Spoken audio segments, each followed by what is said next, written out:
So first off, I want to ask who here knows what podcasting is? Okay. This is also just to help me decide how much information I need to tell you about podcasting to start off of. For those of you who have Apple iPhones, do you recognize this logo? Okay. So if you don't know what podcasting is and you have an iPhone, click on that logo at some point and go explore. It is going to take you to basically the iTunes of podcasts. And what podcasts are basically radio shows. So NPR has a bunch of shows that they then put on podcasting. Krista Tippett's on Bean you can download as a podcast. But then there are those of us who are independent and don't work for a broadcast network that you can produce your podcast from home, which is what I do. So it's basically a barrier-free in some ways way to kind of start producing media content, even if you are not an official media producer in a way. And you can download them at any time, and they'll be on your phone, and you can listen to them anywhere, which is fun. I got my mom into listening to podcasts when we went on a road trip. So with regards to kind of audio media, religion has been using audio since radio. I think we're pretty much all familiar with kind of how religion radio shows were part of the big glory days of radio in the 1920s and moving into the 1930s. But it's changed a lot since the 1920s. And that's thanks to kind of digital technology with MP3 files and something that's called the really simple syndication feed. You would never hear that name fully spelled out. It's RSS feed. And it's usually symbolized by like a little orange square with like wave signs on websites. So you probably have seen it before, you just have no idea what it was. And what it does is it allows files to be automatically and regularly downloaded to computers, to your smartphones, back when people usually used iPods and things like that. So it makes it quicker, faster to access digital content, and usually audio. So before the iPod, there were other MP3 players. This was my very first MP3 player. And it was produced by Sony. And obviously when the iPod came out when I was a kid, I had to have it. But what's different, unlike with the iPod, or if you do listen to music on your phone now, it's not just stored on the device. There were still little cartridges that I had to plug in to the computer, download the files to the cartridge, and then put the cartridge in the player and listen to it. Unlike now, everything's instant, everything's simultaneous. You don't have to really think about the files showing up on your phone. And that's a huge part of what I've kind of been looking at with regards to kind of building religious communities around podcasts, and how with religions, especially with what Debbie was talking about with the religiously unaffiliated, how they've started to use podcasting as their spiritual outlets, as their religious communities online. Once again, just kind of going through older, the fact that this is old now is kind of makes me feel old. Which is not true. But what's really interesting is there's not a whole lot out there, actually, in the academic scholarship right now about religion podcasts. And podcasting has actually been something is developed in the early 2000s, and so has existed, for over a decade now. But one of the reasons I think that is because when scholars start to look at digital religion, they usually look at the institutionalized versions online. And you can see that even still exists. So I took this from the iTunes podcast store last night. These are the top podcasts as of right now that are in the religion and spirituality category. And you see Joel Osteen's up there. You see the Village Church has its own podcast. Charles Stanley of, I want to say, Atlanta, and it's called In Touch Ministries, but yes, in Atlanta, has a podcast. Actually, is up there twice. So you definitely see very much institutionalized, traditional, organized religion using podcasting media in the same way evangelical radio evangelists used it in the 1920s and 1930s. Some of those key ones, obviously, are Paul Rader, and that's Chicago Gospel Tabernacle is the name of his show. You have Charles Fuller, and then my favorite, Amy Semple McPherson, but that's because she gets into nationalism and stuff. But then you also have kind of the growth of digital technology and smartphones kind of mirroring the boom, the radio boom, too. So in 1925, only 25% of American homes had radio sets. That skyrocketed to 80% by 1941. Smartphones, I'm sure it's actually higher than this now, especially because some people have multiple smartphones. You know, those people on Wall Street that have that one, their BlackBerry for work, and then their iPhone or their Samsung Galaxy for personal use. So the number of smartphones that exist in the United States, I think it's probably way higher than 77%, but these numbers come from Pew Forum too. So one of the things that radio did was that it took worship outside of brick and mortar structures. It made it so you could stay at home with your family and have a religious experience or worship and pray and participate in ritual without ever having to go to church. In similar ways, podcasting does that. You can now lay in your bed and just go to church. But this also takes on a whole different dimension when you think about the growing numbers of those who identify as religiously unaffiliated, as you heard about earlier, which I'm going to kind of go over those numbers again and approach them from a bit of a different angle. So 1991, this category called the nones, the non-affiliated, the no religion, was only 7% of the US population. Then 14%. And I have a range because if you look at different sources for these numbers, it varies between 20 to 30%, and that's because it sometimes includes people who identify as agnostic or atheist. And then here is a screenshot from the Pew Forum Religion Landscape Survey, and you see the difference between nothing in particular and religious nones, and sometimes those are the same, sometimes they're different. So it's also one of the things that's difficult about this emerging group of religiously unaffiliated is that it's classified differently depending on who's doing the survey work. And so part of my work also, it's kind of like a side project about religion podcasting, is I have a huge problem with the category of nuns and religiously unaffiliated. Because it's just collapsing everything and it's treating this whole group as if they're all the same. It's as if to say, like, all Christians are the same.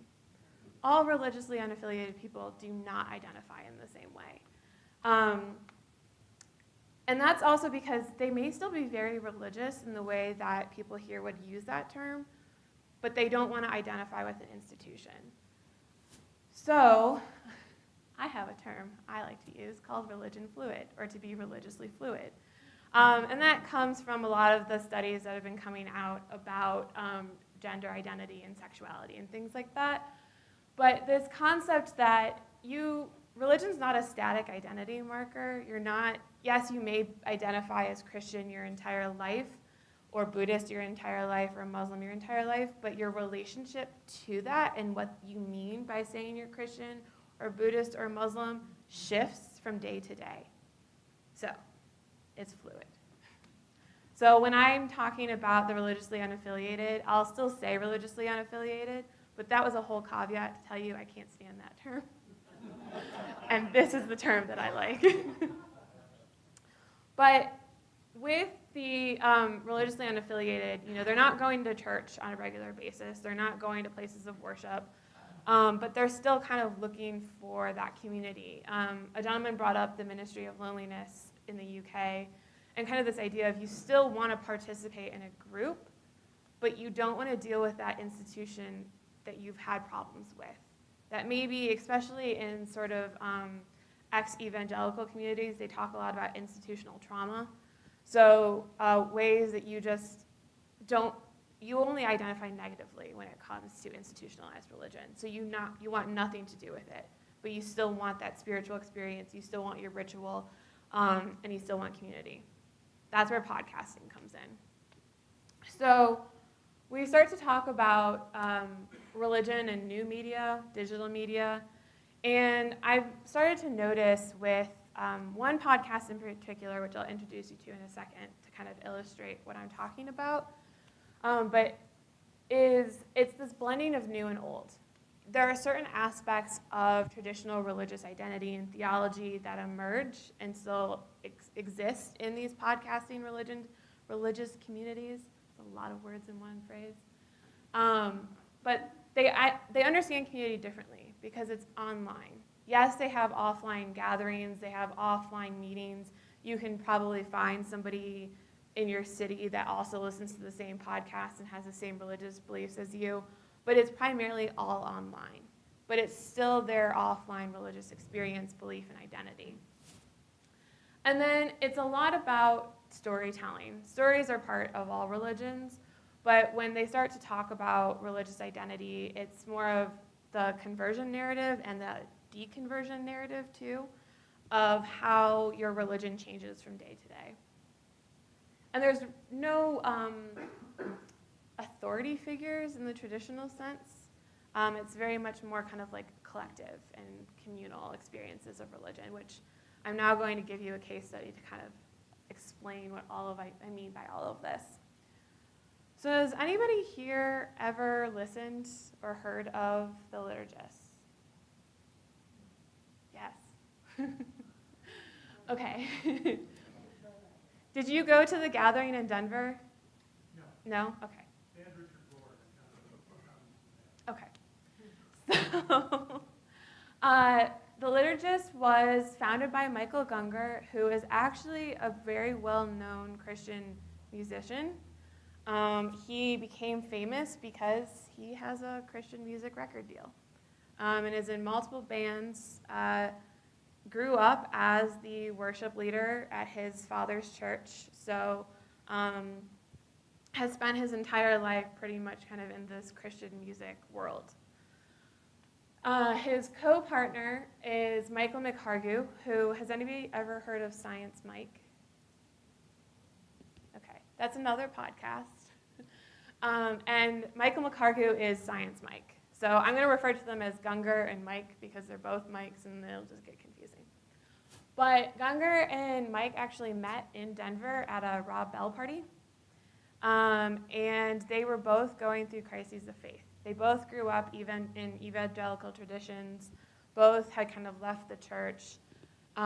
Both had periods of atheism. And they kind of came together over how do you start to reconstruct a Christian belief or a relationship with Jesus after being an atheist, after having all of these traumatic experiences with religion. And so the product of that was this podcast and this community that has emerged. I will point out that what I'm about to talk about is apparently now outdated. I went on their website today, and they've completely reformatted everything, and I'll point out when there are photos from the old platform and the new platform, and kind of explain how they've changed a little bit. But they have more than 64. I want to say it's like 66 episodes now. But they definitely have a huge following. I went to the in-person meeting that they had in Denver 2 years ago now, and it was packed. It was sold out. And it was a very diverse group of religious identity, with people who still strongly identified as Christian, people who wanted to call themselves post-Christian, people who identified as religiously unaffiliated, people who identified as Buddhist. And it was an age range, too. I think the oldest person there that I spoke to was 70, and the youngest was probably a toddler who was brought by her parents. So it was a very age range, religiously identity diverse group. So this is, with the beard, that's Science Mike, and then that's Michael Gungor, just to kind of give you an idea. But the way in which I kind of see them developing a religious community for the religiously unaffiliated is in that they try to make a space that's open for everybody. They don't want to identify theologically with Christianity, even though Christianity and Jesus and the language that they use of room for everybody at the table comes up repeatedly in all of their work. Michael Gungor will be the first person to tell you, though, that his religious beliefs now are highly informed by Hinduism and Buddhism and other Eastern traditions, and that he could not experience his relationship with Jesus anymore without those religious experiences with regards to Hinduism and Buddhism. And Science Mike would tell you his religion would not exist in the way that it does if it wasn't for cosmology and physics and his love of science and taking things apart and rebuilding them, which was not compatible with the religion he grew up with. So they try, and they also integrate art too, and they're all about creativity and kind of experimental ritual, experimental liturgy. And you start to see this too in the way that they take the things of ordinary life and still think that they're sacred. It's reinforcing this idea that God is in everything, but they also are pointing it out that you can bring money, you can bring love, like relationships, you can bring work stress into your religion and sing about it and produce content about it, and it's still religious art. It's still a spiritual experience, so that you are never separated exactly. You don't have to be in a church. You don't have to be in a mosque to be participating in worship. You can still be doing worship at work, for instance. But then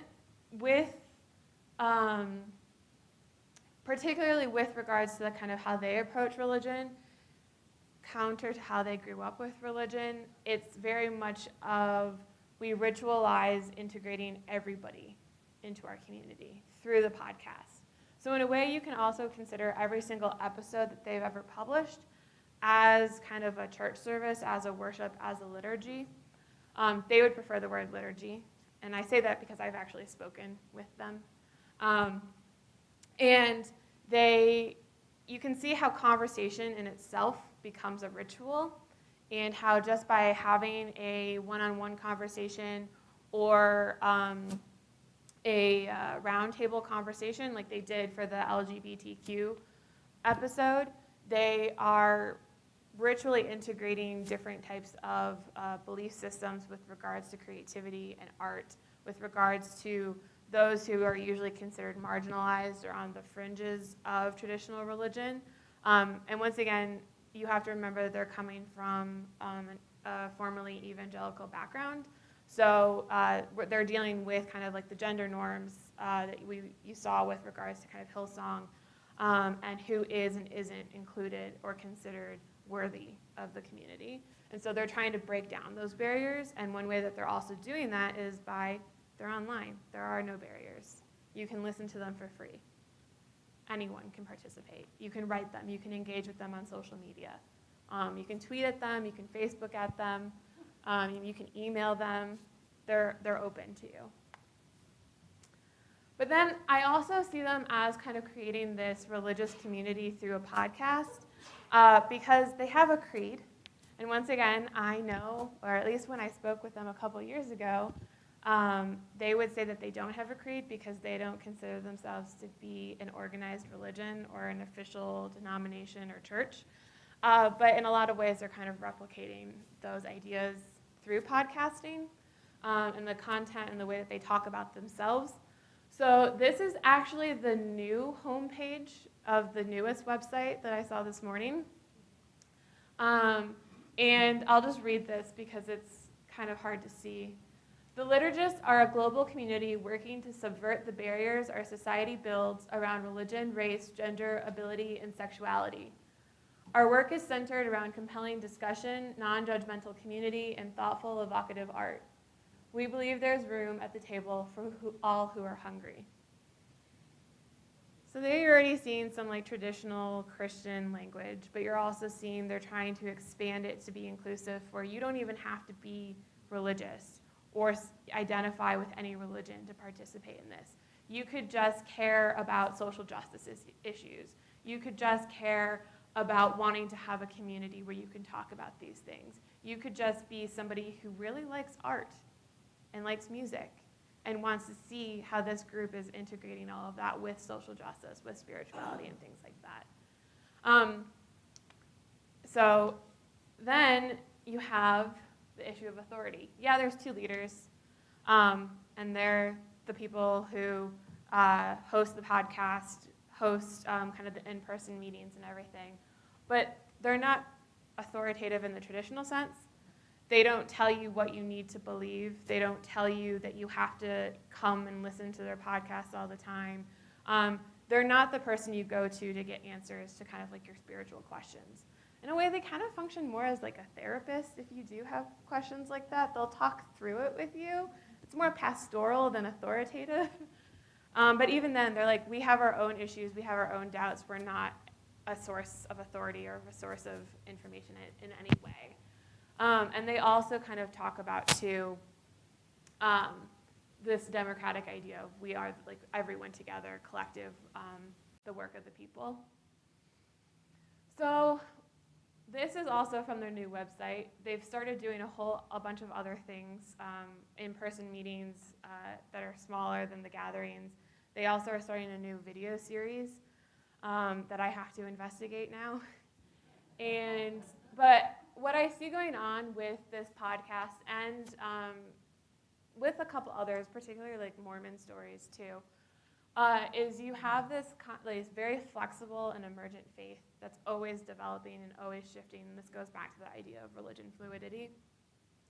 But also, what begins online, what begins as solely an online community becomes offline because people still want that in-person contact, and the online and the offline can no longer be separated.